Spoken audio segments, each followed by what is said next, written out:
मेरा जन्म 5 दिसंबर 1901 को जर्मनी के हिस्टोरिक सिटी वर्ट्सबर्ग में हुआ। मेरा परिवार नॉलेज और पढ़ाई से भरा हुआ था। फादर ग्रीक लैंग्वेजेस के प्रोफेसर थे और घर में बुक्स, फिलॉसफी और लर्निंग का माहौल रहता था। 1910 में हम म्यूनिक शिफ्ट हुए।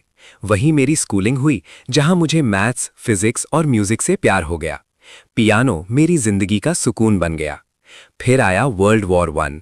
यंग एज में ही मैंने वॉर के असर देखे और समझा कि दुनिया कितनी फ्रैजाइल होती है। 1920 में मैं यूनिवर्सिटी ऑफ म्यूनिक गया, ग्रेट फिजिसिस्ट आर्नल्ड सोमरफेल्ड के अंडर पढ़ने।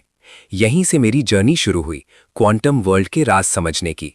मैक्स बोर्न, नील्स बोर और दुनिया के सबसे ब्रिलियंट माइंड्स के साथ काम करते हुए 1925 में सिर्फ 23 साल की एज में मैंने क्लासिकल फिजिक्स को छोड़कर मैट्रिक्स मैकेनिक्स क्रिएट की।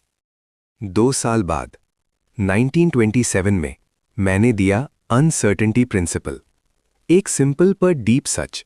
हम किसी पार्टिकल की पोजीशन और मोमेंटम दोनों को परफेक्टली एक साथ नहीं जान सकते। इसने साइंस ही नहीं, रियलिटी को समझने का तरीका बदल दिया। 1932 मुझे मिला नोबेल प्राइज इन फिजिक्स। लेकिन जिंदगी सिर्फ साइंस नहीं होती। 1937 में मैंने एलिजाबेथ से शादी की और हमारे 7 बच्चे हुए। फैमिली मेरी सबसे बड़ी स्ट्रेंथ बनी। फिर आए वर्ल्ड वॉर 2 के डार्क ईयर्स।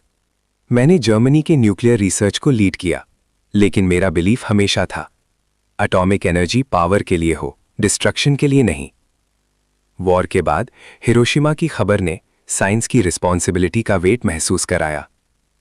1946 के बाद मैंने जर्मनी को रीबिल्ड करने में मदद की, पीसफुल न्यूक्लियर एनर्जी और न्यू फिजिक्स रिसर्च पर काम किया।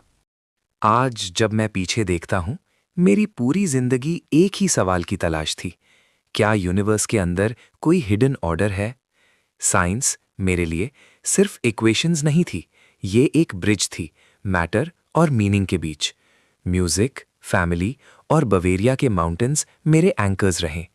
मैं इस दुनिया से चला गया 1 फरवरी 1976 को म्यूनिक में, लेकिन अनसर्टेनिटी का जो सच मैंने बताया वो आज भी जिंदा है और शायद हमें याद दिलाता है कि यूनिवर्स उतना सिंपल नहीं है जितना हम सोचते हैं।